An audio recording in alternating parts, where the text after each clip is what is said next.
There we go. Now we're live. Nice. Hello, everyone. This is definitely the first time we've tried to stream tonight. Yeah. Welcome to the first April 14th stream we've done. Oh, look, we're on YouTube. Look at that. Hey. Awesome. I'm just going to check, make sure we're on Facebook and all the places. But sweet. Let's go to Facebook. See if I can see myself. All right, we're good. YouTube, Facebook, TikTok, hopefully, if everything went right. Hello and welcome. We've got a fun show. It's such a fun show that we don't even know where one of our co-hosts is. So that's what we're dealing with tonight. So that's exciting. Josh, I think I'm good. If you are, I'm going to remember to record my audio this time. That's the one last step I need to do. I'm going to hit record. Oh yeah, let me I'll go ahead and hit record as well. Yeah. We going? Check. Check 1, 2, 3. I feel like it's a little quiet. I'm going to turn myself up. But am I going to turn myself up in OBS too much? I don't think so. All right, that's better. Yeah, you're fine. At least on my end. I'm just going to turn nice. that down. Check. It boost me a little bit. This is what you get for being on the stream early. Just Josh and I screaming at you. Yeah.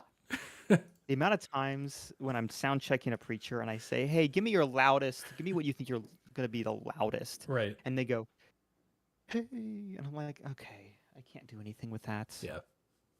Please shout. All right, I'll get us started. Awesome.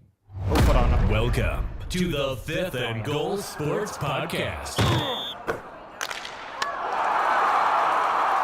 Now, here are your hosts, Aaron, Josh, and Johnny. Welcome to the show. Listeners, viewers, it's good to have you here, as always. It's been a little while since we've last been able to talk to you. A lot has happened, and we're going to try to break it all down. It is Aaron. It is Josh. I'll be honest, we have no idea where Johnny is. We have notifications from him a half hour before we started streaming. Correct. But a full hour before we were scheduled to stream that he was getting back from something. So yeah, we got the Apple Watch workout notification. We got the whole thing. So I don't know. Will Johnny show up during the show? That might be the most interesting part of tonight's show. I can't wait. And I hope he comes in guns a-blazing with whatever take he wants. Oh, yeah. And he'll come guns a-blazing 10 minutes after we've already talked about it. We will have solved the issue and sent a letter hand-signed to the commissioner of whatever agency we're about to fix. Yeah. And he will come in with a third way. Yeah. So here's what we're going to do. To start, because it's been 2 weeks since we've been able to talk to all of you fine folks, we're just going to quickly run down some things that have happened that we would normally have talked about, but we didn't because we took last week off. Number one, we did finally curse Houston. They didn't win the championship. We were too much to overcome. I would argue, first off, I feel so bad for Houston fans and Houston as a whole. That was a rough final minutes. Yeah. As someone who watched an Ohio State-Oregon game the first time, not the Rose Bowl, I know what it's like to watch what you think is enough time for something to happen slip away really slowly. So we have all the sympathy for you. Yeah. However, we shouldn't be surprised because we have confirmation that a certain Texas-based senator was in attendance at the championship game. Mm-hmm. And unrelated, sports bettors who have bet the money line against teams that this particular Texas-based senator has shown up to in person to watch, they are 18-2 against the money line when the respectable, again, unnamed senator shows up. Right. Since 2017, this is not a new phenomenon. So I would say yes. Was my bracket entry entitled "I'm So Sorry, Houston"? Yes, it was. Mm. However, what I should have said was "I'm so sorry, Ted Cruz, Josh Right. Ratliff" is what in fact should have been said. Yes, that's a good way of putting it.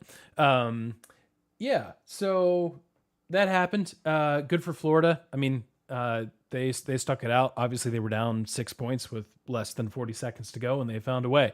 They prevented Houston from even getting a field goal attempt their last 3 possessions. So obviously, that's old news. We're not going to harp on it, but congrats to Florida. A lot of other championship things happening. One of them being Rory McIlroy took us on the roller coaster of a lifetime yesterday. It was Rory versus Rory versus Rory. Try saying that 3 times fast or 10 times fast. But that was a roller coaster. Like, look, Josh, I always say this. My favorite nap of the year, the best nap of the year, is the Sunday Masters. Mm-hmm. And it's when you sit down, and in my case, Johnny and I had run like the 4-mile race at Ohio Stadium, and ended on walked or ran down the tunnel that the Buckeyes run down and finished all that fun stuff. Great. So there were so many reasons for me to be ready to take this nap, and I was ready. And Rory just made it too interesting. I did not sleep a wink. This is when, and especially you should. Congratulations, Rory, and we will talk more about some of the fantastic clutch shots that were made. But Sunday Masters is when you sit in your big recliner, your big lazy boy. Mm-hmm. The sun's coming in. I mean, this is early April. We're starting to see like some warmth. So hope it's like, mid 60s, depending on where you are. And you just hear the calm voice. All right, this is for birdie. And it's in. And it's beautiful. And that's Mhm. all you're hearing in the back. All right, we're going to go to we're going to go back here to this beautiful par 4. And I've never seen golf, so I'm just going to make some really calming noises. That's good, Josh. Aren't you ready to go to bed right now? Yeah. And I instead, am. we had to find out that there is, in fact, an overtime in golf. Yeah, we did. It could have been so simple, but honestly, like, I'm so happy for him, and I think most golf absolutely. is obviously right.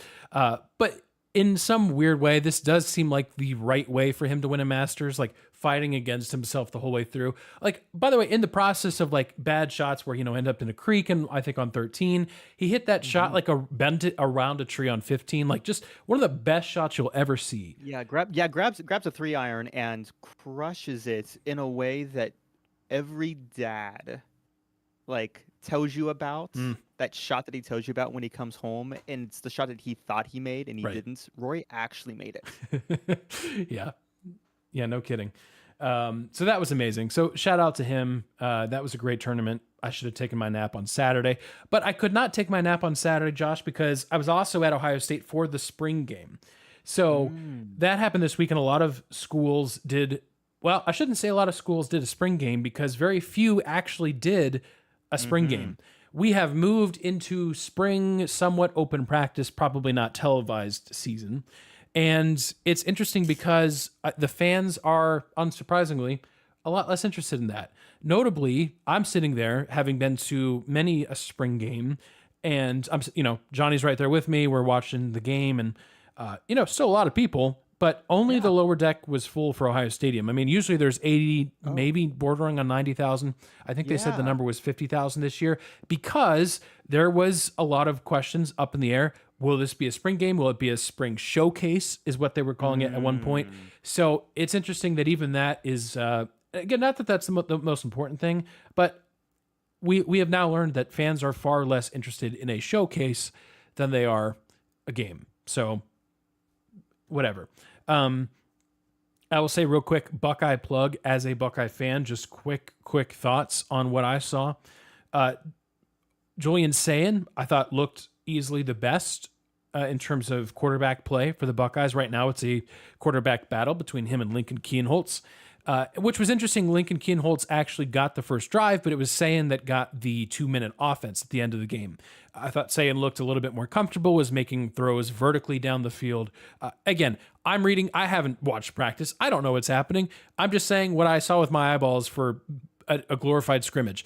I say glorified because a lot of people's takeaway from that game was, oh no, Ohio State's defensive line is not good. And here's the deal. Maybe it's not good.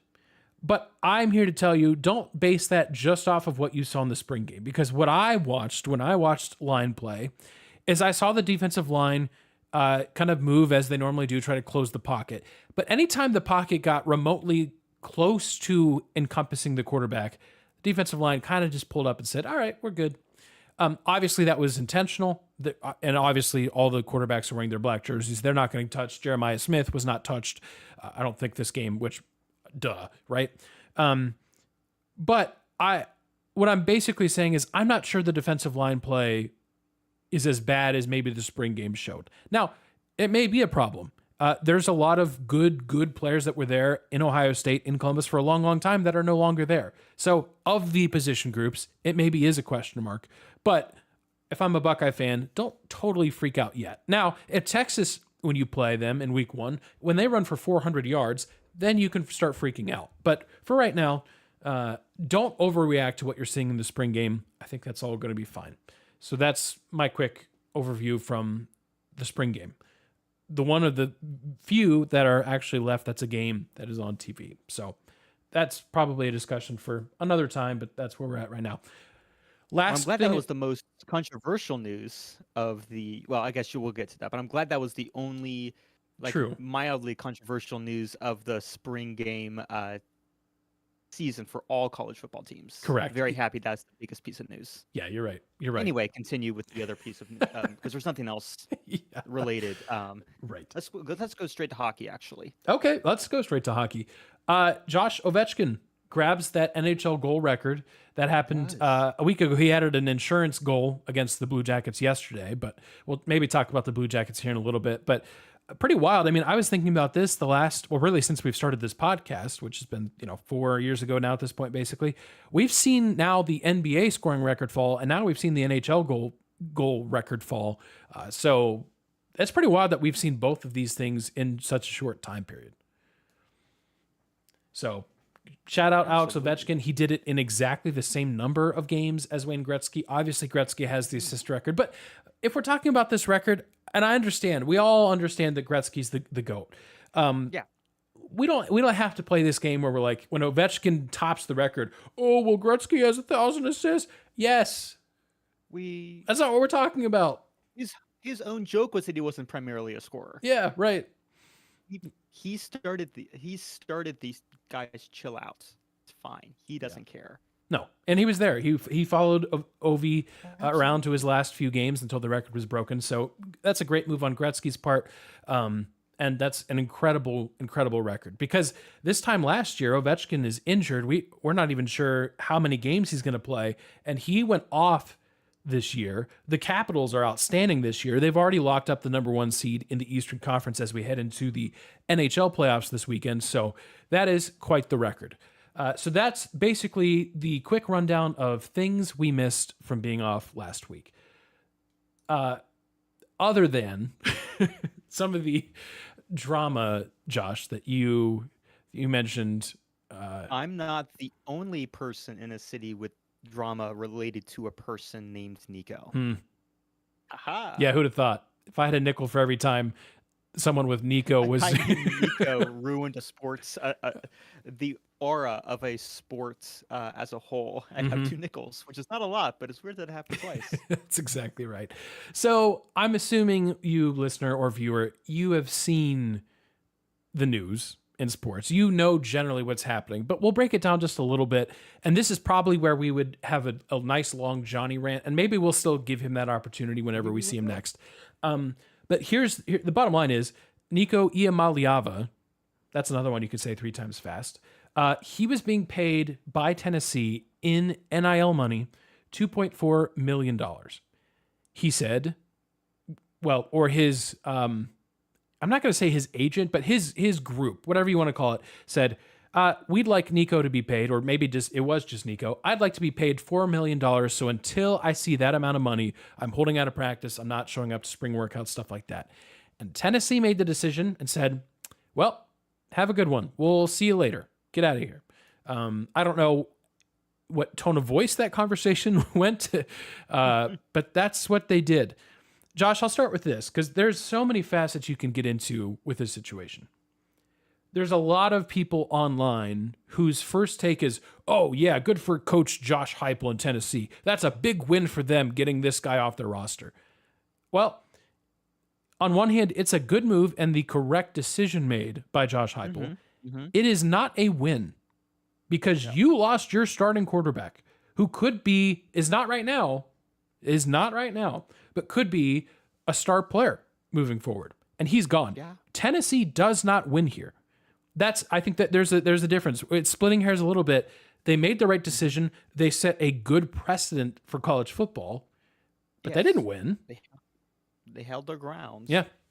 And they lost honorably. Yeah. And still came out on the least worst decision they could have made. Yeah.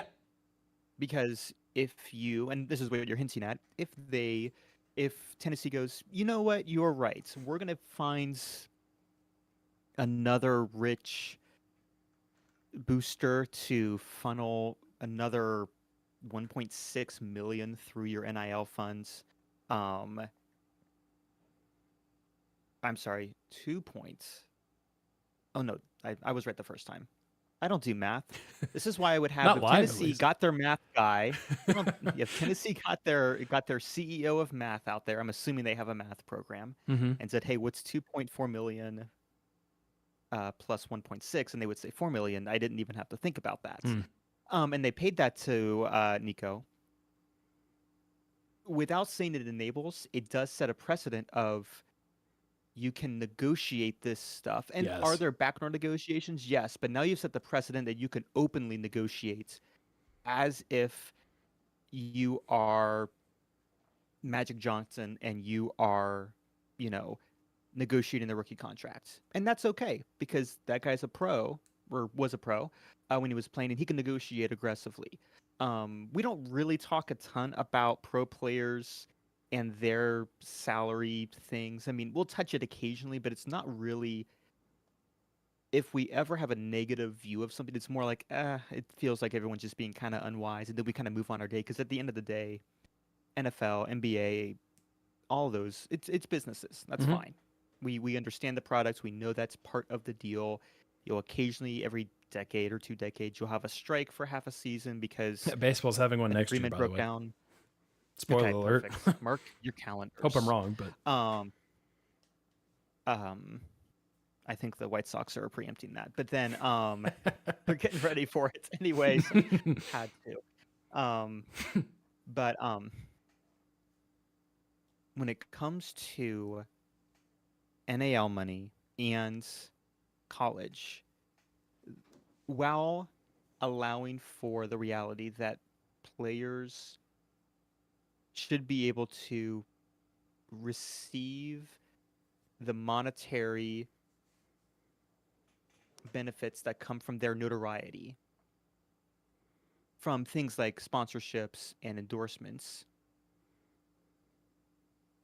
it is not the same thing that's happening right now.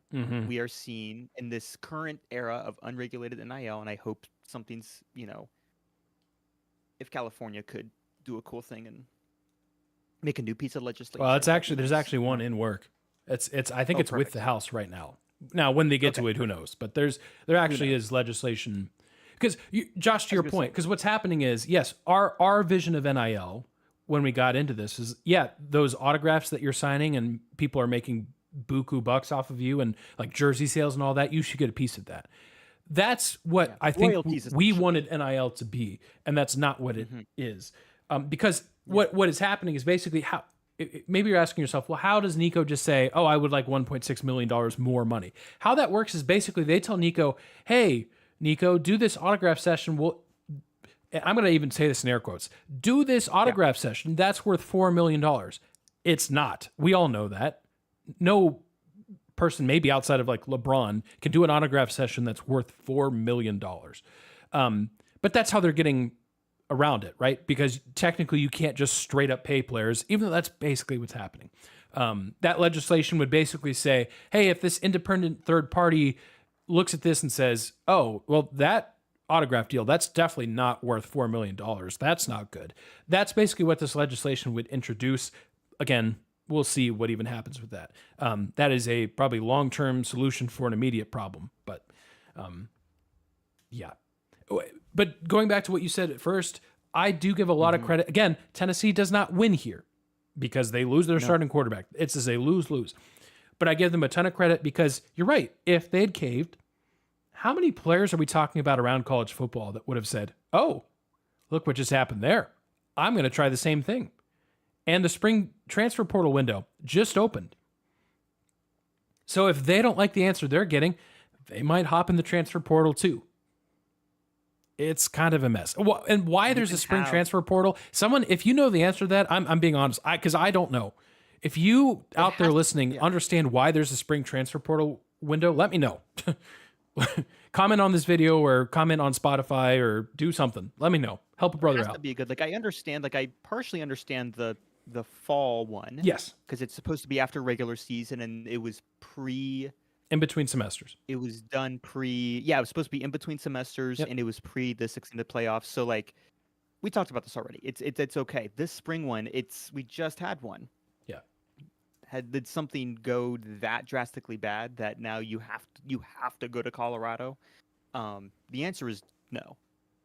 Period. Yeah. But ever. But like, but yeah, let's say now that we have negotiations, Jeremiah Smith, theoretically, I'm just pulling a name out, but absolutely. A guy who was a prominent person in a championship run can go, cool, give me 20. Mm-hmm. Give me 20 million. Or I walk and I go back to Alabama, or not back, I go to Alabama, and that way they can say former Ohio State wide receiver Jeremiah Smith, and we can say former Alabama Caleb Downs, because no one remembers.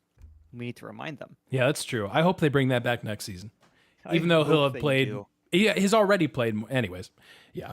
We talked about that at the spring game. Johnny and I were watching him play, like the one series that he did play. We're like, oh, there's Alabama transfer Caleb Downs.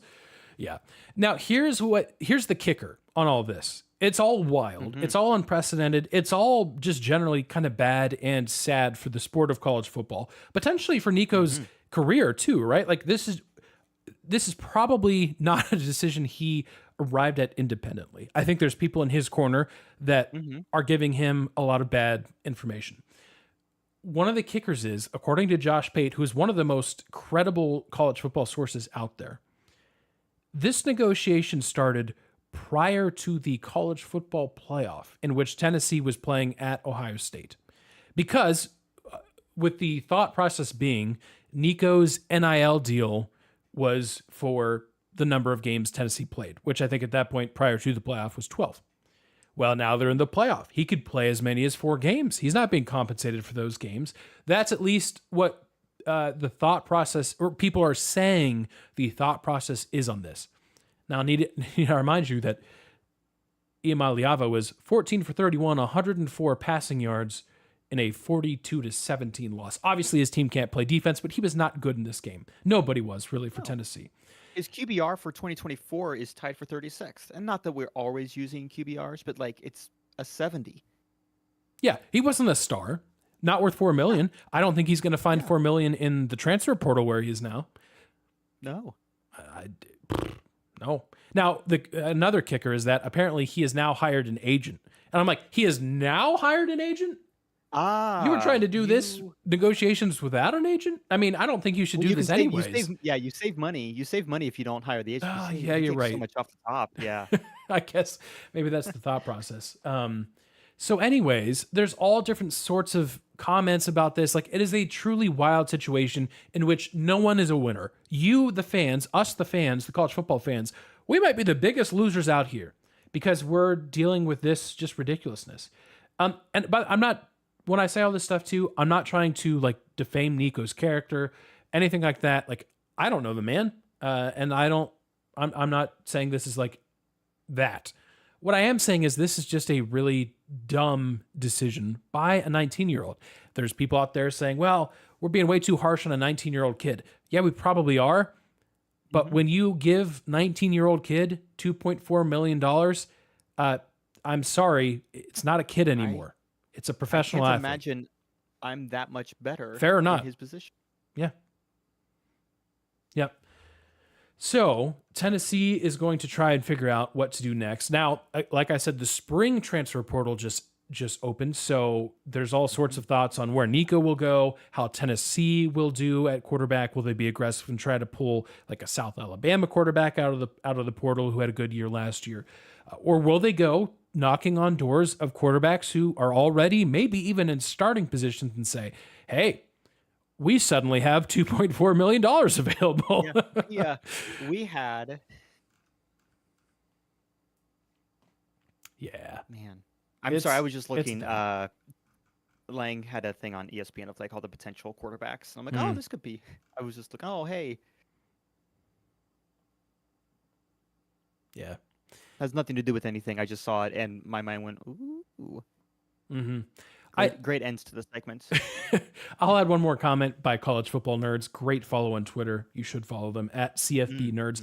They said, my hot take is that Nico's demands saved Tennessee from a Jalen Milroe situation where they had an incumbent starter who was going to play just well enough not to get benched, but never good enough to win a title. And Tennessee knew it. They said hot take. I would agree it's a little bit of a hot take because he was so young last year. I mean, you're talking about an 18-year-old that was playing starting quarterback for Tennessee, a team that made the playoffs in the SEC. Mm-hmm. The difference there is Jalen Milroe, we kind of knew what he was. I don't think we quite know what Nico will be yet, and that is obviously going to be shaped by where he goes. North Carolina is a potential weird, odd pairing with Bill Belichick. So we'll see what all unfolds with that. But that's the situation.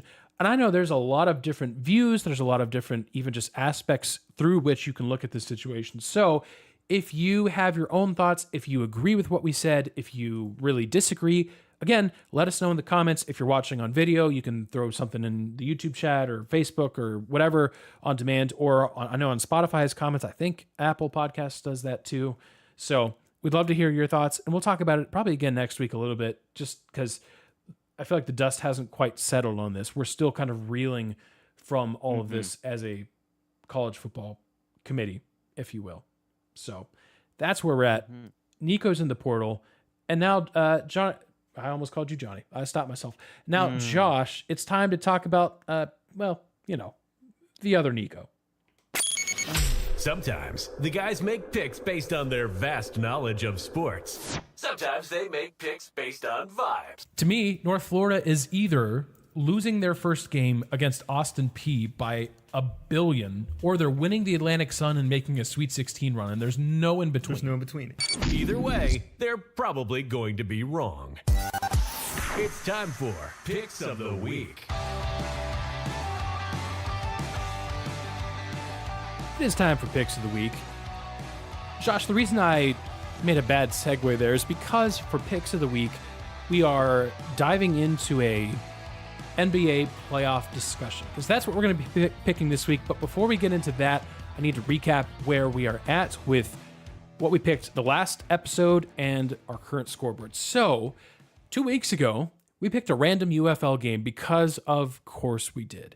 And in that game, the DC Defenders got a last-minute touchdown to take down the Showboats of Memphis 17-12. Lucky me, I was the only person of the three of us to pick DC. So I do get a point, which means my lead in Picks of the Week has increased. I've got 9 points. Johnny, right in the middle with 7. Josh, you've got 6. And we're trying to keep him in the middle so he doesn't go to the fourth most dangerous Waffle House in Birmingham, Alabama. He's gonna go anyway. As if, yeah, we just have to admit that he's gonna go. Mm-hmm. Yeah, we're supporting him.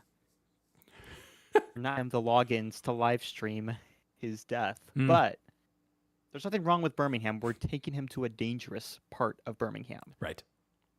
Hey, Birmingham's lovely, I'm sure. Yeah, and then take him. Speaking of UFL, we can go take him to a Stallions game when that's over with. So and NBA, then we'll stop by the space place. And they're like they have like NASA there, not in the Birmingham, Waffle House, but in like Huntsville. Oh, okay, yeah. Yes. I think, is that where the SEC is headquartered? Huntsville? Am I crazy? Ooh. I don't know. I honestly don't care. Okay, NBA playoffs. I don't care. The play-in tournament starts Tuesday. We're recording on a Monday, so it's tomorrow for us. So you've got games Tuesday. You've got the 7 and 8 seeds playing Tuesday. You've got the 9 and 10 seeds playing Wednesday, and then Friday is your last ditch effort to get into the playoffs. Josh, the reason why I made that very bad segue is the Mavericks did limp their way into the 10 seed in the West. I ask you, we were talking a little bit before the show, do Mavericks fans even want to be in the playoffs? They're in the play-in tournament, whether they like it or not. Do they want to be in the playoffs? Oh, we're at the not stage. We are at the people are burning any related jersey that's even close. They're keeping the throwback ones, like the cool green ones from back in the day. They're keeping those. Those are neat. And those harken back to a much nicer time. Steve Nash, like young Dirk. Yeah. Exactly, young Dirk. And honestly, with the way that old Dirk, current Dirk is operating, people are following him. Dirk is very quietly, without saying it, seems to have indicated that he's kind of removing or starting to separate himself from his former team. And so a lot of Mavs fans are either temporarily switching to the Lakers, kind of like what people did when they followed LeBron around. They're doing that kind of for Luka. Or I've seen a lot more people just go, I guess I'll just never be happy again. And they're either keeping with the Mavs and wanting to stay miserable because they don't want an ill-deserved ring. Or two, they're going, I'm just not going to follow NBA. I'll follow SMU basketball. Yeah. Neat. Because the Blues still Stars kind of work. start their One of playoff run colors. this weekend too. So And Stars are doing great. So anybody, we can just go follow the Stars. Go on Victory Plus. And so no, there is no desire, especially after the video, after seeing the heartbreaking, crying Luka then drop 42 on them. It's fantastic to see. Very compelling story. Sucks. So yeah. All right. Well, that's so no. The short answer is that's a good assessment. Yeah. please end this season. Okay. Wake me up when 2025 ends is basically the Fair the enough. mantra of Mavs fans. Yeah. The Mavs will face the Sacramento Kings, and then they'll have to beat either the Memphis Grizzlies or the Golden State Warriors. So they'll have to win 2 games to even get in the playoffs. That would be the most Dallas thing, though, the way this season has gone for them with all the decisions. They'll win those 2 games just to subject their fans to more games. For 2 more games. Yeah. Yeah. And they'll get this is destroyed one by of the few Oklahoma times City. But that they'll offer more basketball as a threat. yeah. Oh, no. Well, Hey, free basketball. Derogatory. yeah, that's right. Well, let's talk about teams that are actually good here for a minute, because we're going to do a couple of picks. The first one is just our NBA Finals predictions. Who is actually going to win this trophy? Now, I was thinking through this today while I was putting together the show notes, and I'm like, it's hard for me, at least for me to like Boston out of the East. That feels very plausible. And then the West is so weird. It was such a wild season with teams jumping all around the standings throughout the year. What do I do there? Like, I'm like, okay, I think Oklahoma City, like, I think the path could really open for them to do well. Like, they're playing maybe a Denver Nuggets team in the second round that doesn't have a head coach because he inexplicably was fired like 2 weeks ago.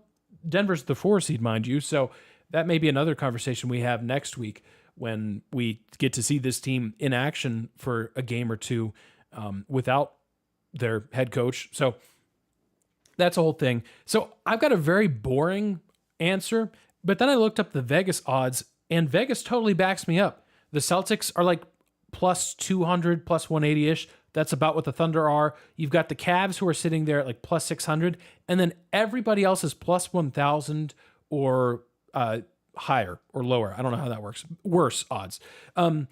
So basically if you don't speak Vegas betting odds, and if you don't, good for you.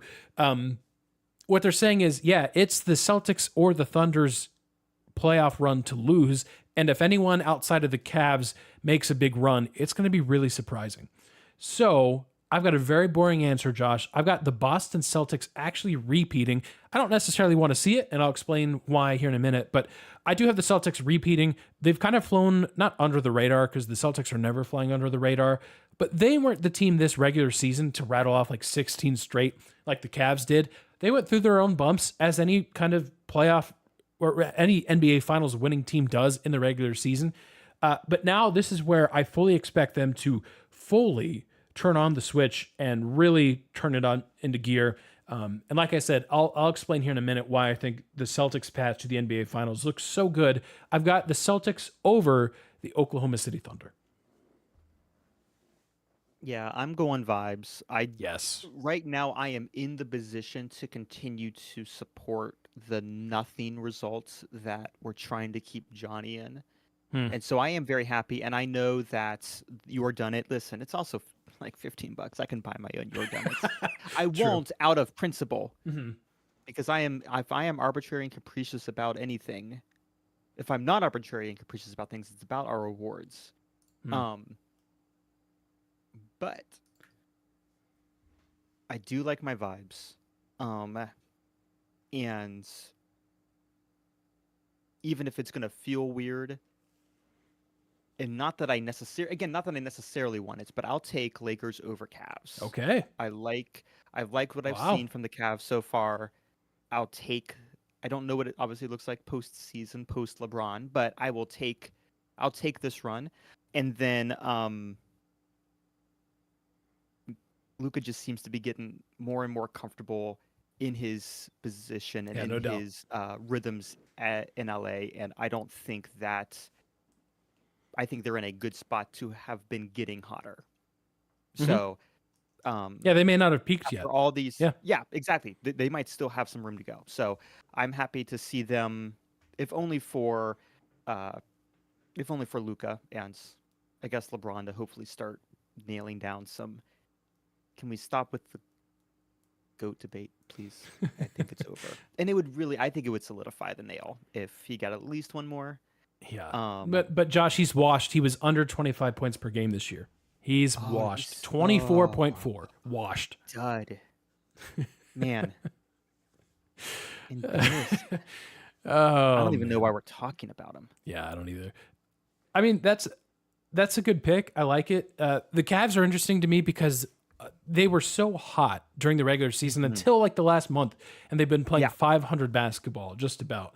So I don't know what to make of that. Part of it is because they maybe had such a cushion on the 1 seed that, maybe they just lost the intensity there a little bit. I honestly don't know. It's not like I've been super dialed into their games. Yeah. But I still think it's a good pick. I was gonna say they swept, I think, 15 or 16 teams this year regular season. So I think if they can, I'm kind of assuming the grace there and going. They probably just stopped pushing at a point, and we've seen this in basketball before, where who was notorious for that, LeBron, realizing, okay, I know I'm going to get a playoff spot. I'm not going to push that hard. Like we've seen this before, so I'm kind of hoping that's the case. But you never know. Yeah. And Johnny would probably pick something stupid like the Lakers over the Nuggets or something dumb like that. Who would ever do a dumb pick like that? Yeah, I played the wrong pick of the week bumper this week. Should I play it just for vibes? Just play it for vibes, or you can just replace it in post. Yeah, that's a lot of work. That's lazy. That's part of the reason why I have the soundboard in front of me, because listeners, a peek behind the curtain. I no longer edit in the audio, and this started, I think, at the beginning of this season. Like, I have the soundboard in front of me. It's not like a hypothetical soundboard. It is like an actual soundboard that I have actual sounds that I can play whenever I want, like this. Is this the end of the road for Johnny? I believe it is. Yeah. And one of my most favorite.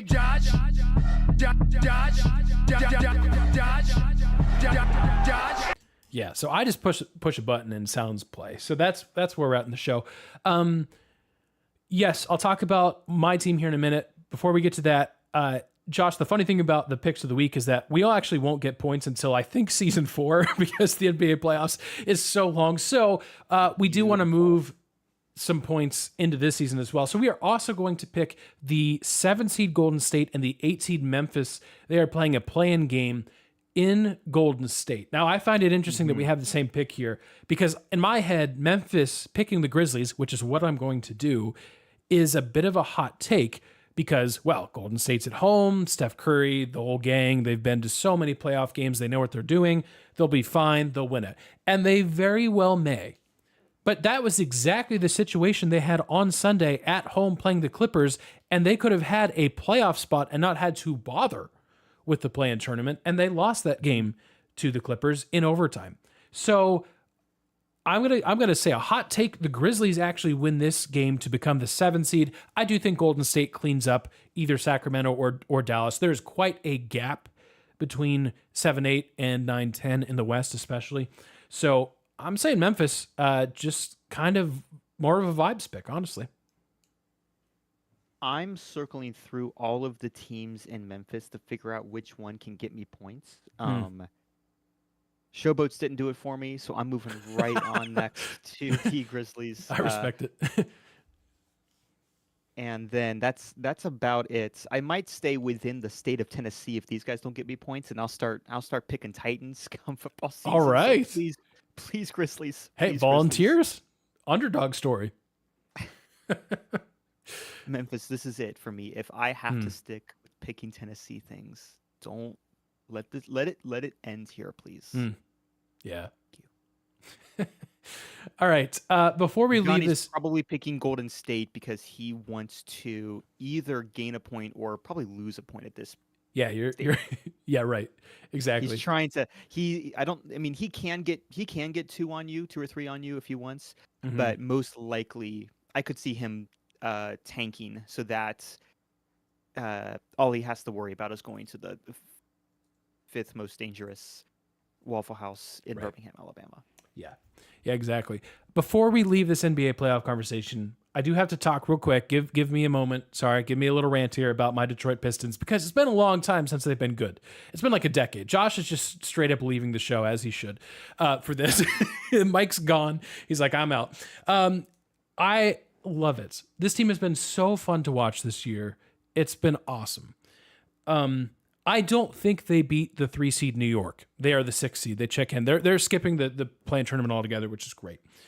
I think they do not beat New York. However, Detroit is so physical, and like some of the teams of old, they do tend to get under your skin.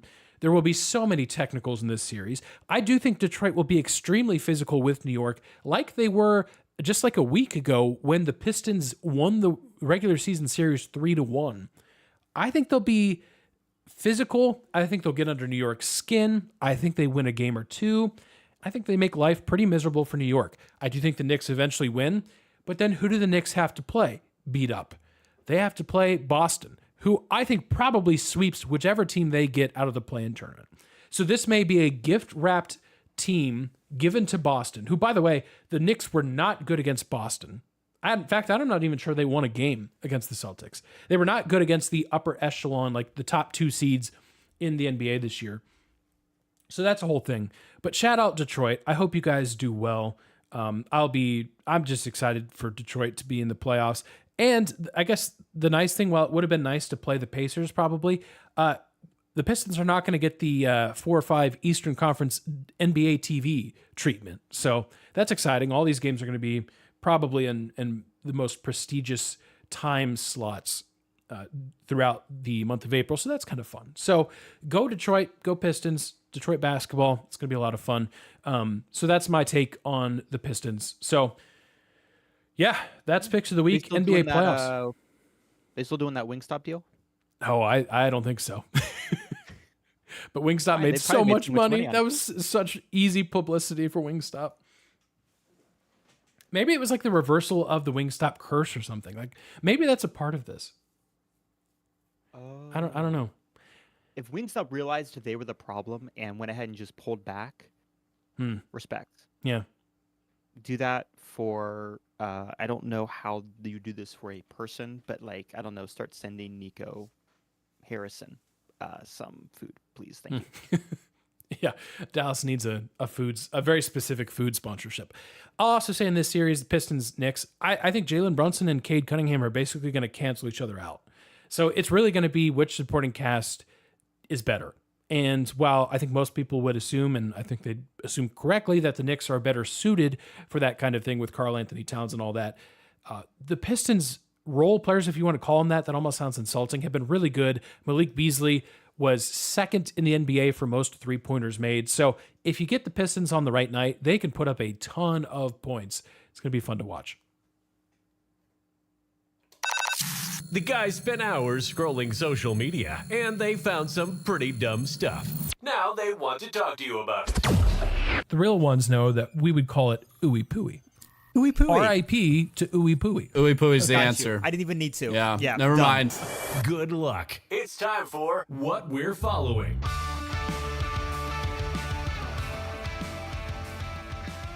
Well, I'm about to say something that may not even be applicable when this episode comes out on Wednesday. Because technically, Josh, we talked about the Stars. They've clinched their playoff spot. They're already playing Colorado. Well, they're not literally playing Colorado, but they know who they're playing. They're playing the Avalanche. That'll be fun. And they are literally playing right now on NHL Network. The Blue Jackets are the only team in the Eastern Conference that have not been eliminated but are not currently in a playoff spot. They are hanging on for dear life. The problem is right now they need the Chicago Blackhawks, who stink. Terrible. We need the Blackhawks to beat the Montreal Canadiens in Montreal. The Canadiens are already up 1-0. So if Montreal would lose out and the Blue Jackets win the remaining 3 games, or maybe it's 2 games, I think it's 2 games, then the Blue Jackets would make the most miraculous playoff entry maybe ever. So that dream's probably dead in 2 hours. But for right now, it's been a fun ride. And even like, honestly, at the beginning of the year, if you told me this is how many points the Columbus Blue Jackets would have at the beginning of the season, with everything that happened there, I'd take it. I'd take it. So it's been a heck of a season, Columbus. If it ends here, congratulations to you. I know you wanted to be in the playoffs, and I know for a while you were sitting in a playoff position, but just mad respect for the organization and for the players and coaches who battled through a ton this year. Injuries, just you name it, all the adversity. To do what they did this season was pretty remarkable, one way or the other. Josh, I've got a question for you, and we've got kind of the same topic in mind, I think, because Sunday is seared into our minds. So, I'm watching the Masters on Sunday, as we kind of all were, I'm sure, and you see all kinds of different advertisements, right? You see guys with like the MasterCard logo like on the collar of their shirts, and you see all kinds of sponsorships. So my question, Josh, is if you were on tour, if you were playing in the Masters, and you could pick any, maybe one company, maybe 2, what would be your go-to sponsor if you're on the golf tour and you can just show up wearing someone's logo? Like, I think I love Raising Cane's. Their logo just on my hat would go crazy. I'm trying to think of something that's dumber than that, but that would be fun. The first thought is those, not dumb, but it's the Shackalicious gummies. Yeah, I like where your head's at, Josh. And then a serious one, man. Oh, it doesn't. It doesn't have to be serious. Oh, of course, yes. I mean, if you want it to be next year when we're both on the tour. Yeah, and right. Yeah, exactly. Are also going head to head for our Grand Slam. Yes. And then the graphic gets put up for Grand Slam. Quick, straight to jail. Don't you dare put that graphic up ever again. Oh, they won't have to now, but yeah, I mean, talk about pressure. That's Rory probably felt the pressure of that graphic through the screen in Georgia. Yeah. Because here's the thing in my mind, and it's not simply a company that like I want to rep. That's fine. In my mind, sponsorship equals free things. Oh, totally. Because and so like it's not, I've never had a Shackalicious gummy, and so it's like, hey, maybe I can. I'm not gonna buy them. Yeah. I see him at the checkout line, and I'm like, I'm not spending $5. Right. For what's a fruit snack? Well, and maybe you get a chance to meet Shaq, and you'd shake hands, and your entire arm would disappear, and you'd freak out. But it'd be a cool experience you could talk about later. I get to ask him about his thoughts on Galveston. Yes. And I know that wasn't him, but like I know I can. He's we can talk adjacent to, about yes. Galveston. Yeah. He's adjacent. All right. I know he's not Charles Barkley. Yeah. But then, I bet you, I can use Shaq as a proxy to then ask Charles Barkley questions. Oh, smart. There we go. Yeah, that's how you really You make- ascend the ladder. That's how you win friends and influence people. Yeah. And then, gosh, I want 9 barbecue restaurants in Texas to rep me. I'll take Franklin. I'll take Terry Black's. I'll take. I still want to go to Hutchins again. And an ideal world, you make them all like fight for your sponsorship, right? Like you basically sit turn this into a down- competition. You know that scene in Parks and Rec where Leslie and Ben are planning out their wedding, and Ben has to try out all the food for the potential caterers. I want that, but I'm not paying for it. They're all giving me their food, and I just get to eat a bunch of beef ribs. Yeah, that's I'm also That's starving and have had very little to eat all day. So same. I want nothing but food sponsors, and then that's about it. Yeah. Trying to think of any other company that like I don't want to Google them too hard and realize, oh no, they're bad. Well, Jackalicious gummies and a local barbecue restaurant feel safe to me. that does feel safe. I'm going another somewhat safe route. I think now this doesn't work because, well, let me put it this way. If you are a golfer with the skill of Josh and I, which combined is 0, but you want to feel like you're My part of, handicap is higher than what Rory shot the entire weekend combined. yeah. Yeah, if you want someone whose golf score will certainly be higher than his heart rate, then pick me. Now, I'm not going on tour.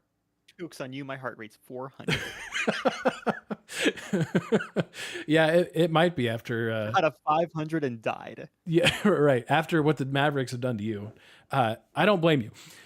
So you may not be a good golfer, right? Like most of us are sitting there at the television like, oh, I can't believe he missed that putt from 12 feet out. What an idiot. Knowing that you'd do something real stupid, like run it off the hill into water, right?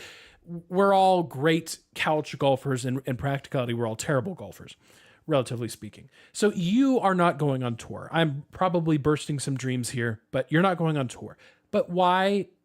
But you can still feel good about yourself. You can design your own sponsorships. And how do you do that?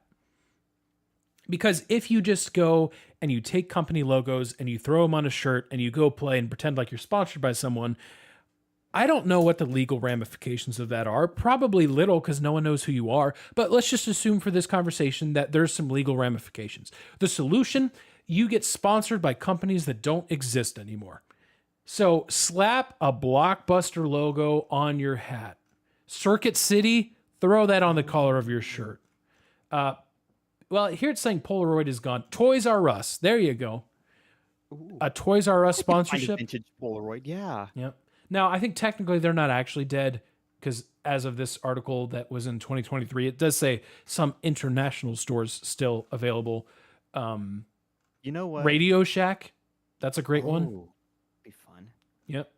Hey, you know what? I am gonna amend one more Enron? answer. I was about to say, since Johnny's not here, I'm gonna say Enron. Enron. And That would go crazy. Their merch goes hard, actually. It's really good. Yeah. Oh, that's so funny. My plugin that I'm on the Enron website, and they're analyzing the site to see if it's a real site or not. But yeah, I already know. It's so real. I'm going to buy a nuclear egg. BlackBerry, that'd be a great sponsorship. Oh, that'd be great. Yeah. I want a nice retro logo. Like, Yeah. give me like an original like Kodiak Yeah. logo. Give me like not Ford. Give me Edsel from like the 50s. Oh. Give me their Edsel line. Well, speaking No of one's Ford, gonna you could do Mercury. Ooh, Mercury. Yeah. That could be fun. Mm-hmm. I was just talking to someone about a Mercury. Yeah, there's a lot of other companies that don't exist. So basically, the moral of the story is if you want to feel special, just slap some logos that don't exist on some merch and go out and hit a 109 and call it a day. Whether that's on 9 holes or 18 holes, probably don't tell anyone. Or 3, it's okay. Exactly. Yep. I must be starving because what I'm following is also uh, Scotty Scheffler's um, Hmm. Masters Club dinner got released a month ago, and it just showed up on my TikTok. So guess what we're talking about today, Hmm. not a month ago. Yeah, March 19th, this was announced. It's okay. We're talking about it now because it just happened. Um, there's a lot of pageantry that comes with the Masters. There's a lot of um, history, and sometimes there's a little bit of snootiness. Um, Not a lot, but enough. It's still golf. It's still Augusta. And I just want to go through a few of the most recent. If you're not aware, the winner from the previous year gets to pick the banquet menu for the next year. And so last year, Mr. Scotty Scheffler won. Congratulations, his second. And so he got to pick his menu for everybody, which was very similar to the first time he had a menu. And so his appetizers on April 8th were cheeseburger sliders served Scotty style. Does not specify what that means. Oh. Or firecracker shrimp, which sounds so good right now. Meatball and ravioli bites, and then the first course was Texas style chili, and then which means cheddar cheese, jalapenos, corn chips, no beans. Texas doesn't put beans in their chili. Their main course, you got to get a cowboy ribeye or a blackened redfish with mac and cheese, jalapeno creamed corn, soy glazed Brussels sprouts, and chipotle lime roasted sweet potatoes Okay. with a warm chocolate chip skillet cookie over ice cream for dessert. That sounds fantastic. 2023, sorry, 2023's winner, John Rahm, had words and foods that I am going to butcher. Forgive me. Um, he had tapas y pinkos. I've butchered it. I am sorry. I've not lived in Texas for that long. Um, uh, Iberian ham. They had what? Chistora con patata. See, this is why Johnny needs to be here. I need someone to yell at me for my pronunciations. A cool chorizo and potato dish. Um, Black truffle, good stuff. Um, Crab salad, all the good stuff. And then I'm out of words I could pronounce on this menu. That's okay. It looks really good, but it's very hoity-toity. Scottish Scheffler again. Um, Everyone always talks about, and I don't know why this is the one everyone talks about, but nobody liked Bubba Watson's menu. Hmm. Bubba Watson um, won in 2013, won in 2013.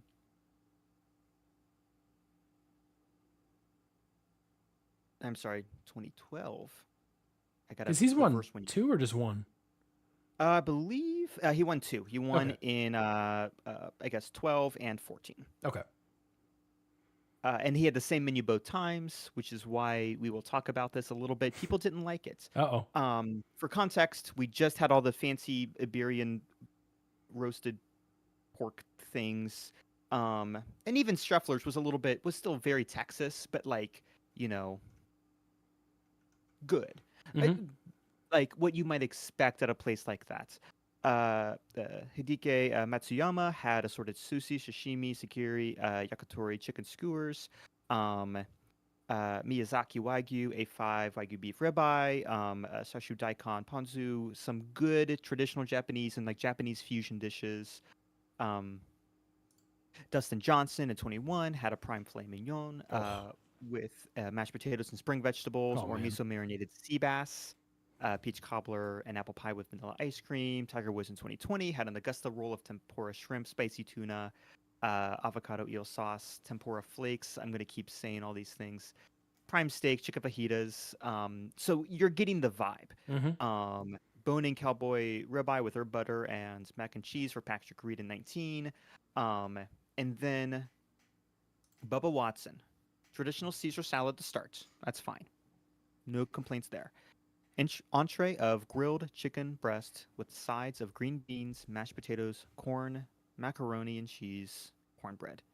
Dessert of confetti cake and vanilla ice cream. That was 2013 and 2015. And everybody hates this menu. And when I say everybody, I mean every snob who wants the cowboy ribeye. Sir Nick Faldo was quoted in 2013 as saying, what was the worst one? Oh, it was Bubba, wasn't it? When we had Chuck E. Cheese. When we had a little hamburger and a little corn and a little cream. I think we had a milkshake as well. So yeah, that was a lot. First off, screw you, Nick. I don't, sir, that's a title of honor, and you clearly have none. This is just my quick straight to jail. That seems like a fine. It seems a bit boring. It's not, a chilled seafood bar like Charles Schwartzel had in 2012. It's not a seafood paella and Manchego topped filet mignon that Phil Mickelson had in 2011. But fine. And it's good. I'm probably going to go back and have chicken tonight because I'm poor. And that's Aren't what we it all, is. Josh? That's what it is. The Masters people don't like the risk that they could at some point in their lives be poor and have to eat things like grilled chicken breast with green beans. Yeah. That's exactly what it was. That's real. Yeah. There's no way. They would rather have what Mike Weir had in 04, which was their choice of elk, wild boar, Arctic char. If you're a big Kitchen Nightmares or Hell's Kitchen fan, you'll know about Arctic char. Gordon Ramsay loves throwing that at people when it's raw. And then a Canadian beer. Like they want. I just sent you a TikTok about that, by the way. Oh, perfect. Thank you. That was for those wondering, that was a staple of us in college. It's really therapeutic when you're like going through a lot of finals and stuff and like frustration, and you just turn on and just hear Gordon Ramsay. Now, don't play it out loud because it's profane. Oh no, I'm not going to play it out. I'll get out, but for this show at least. But anyways, it's very very therapeutic. Just having Gordon Ramsay scream at people and calling them an idiot sandwich, very helpful. So if you need something like that, it's free. The internet's not free, but. Anyways, we went from food to costing, like food to economics. We're in too deep all the way. Wow. Yeah. Yeah. We need to. That's usually the sign. Yeah. That's usually the sign. Josh, I'll end it this way. Because you put someone in jail, I'm gonna give a straight out of jail free card, controversial straight out of jail free card to NBC's Scorebug, because we talked about that they got rid of the poop game, which is tragic. Yeah. However, it's very tragic. I'm still lamenting that loss. However, what they put instead is they have it's pretty simplistic. Like it looks good, but where the team is, they have I'm looking at a clip from the Philadelphia Phillies and the Giants who are playing right now. And usually you just have Phillies red, Giants orange, and you call it a day. Well, they have a white background with red fonts for the Phillies, which is the uniforms they're wearing. And for San Francisco, they have gray background with black font, which is the uniforms that they're wearing. They match it to the uniforms that the teams are wearing. I think more Scorebugs should do that because all these teams, especially in the NBA, and I think ESPN does this a little bit, but you got all these kinds of weird City Connect jerseys in baseball and statement jerseys in the NBA and college football. Who knows what you're going to be wearing? I think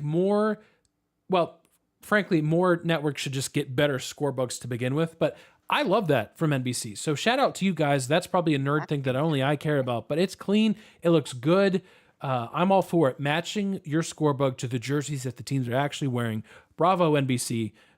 If you had to take the poop game away from us, at least you gave us this. So I'll give you a tip of the cap and a straight out of jail free card. Minus poop. Mm-hmm. How many times can we say poop on the podcast before we get taken down? That's a good question. Let's see. Oh, it's not fine. And now we're gone. Ah, it ended. It was too good to be true. It ended. Listeners, viewers, thanks for being here. I think John's going to be back next week. Frankly, we still don't know where he is. So I know he was going to be gone last week, which is one of the reasons why we didn't have a show, but he's got soccer going on. Who knows? Was he in the playoffs still? There's a chance that I don't know. I truly don't know. I So threatened him that both Nicos would win this week if he didn't show up. So I'm really sorry to say either we have to drag this podcast out for a week as is tradition here, or Nico Harrison and the other Nico, I'm forgetting his last name, will both have won tonight. And that's can't have tragic. that. Yeah. No. Can't have that. Well, he'll be back at some point. We'll get his take on the Cavs. I'm very interested in that to see how he feels about his team. Listeners, viewers, thanks for being here. We'll see you next week. Have a good one.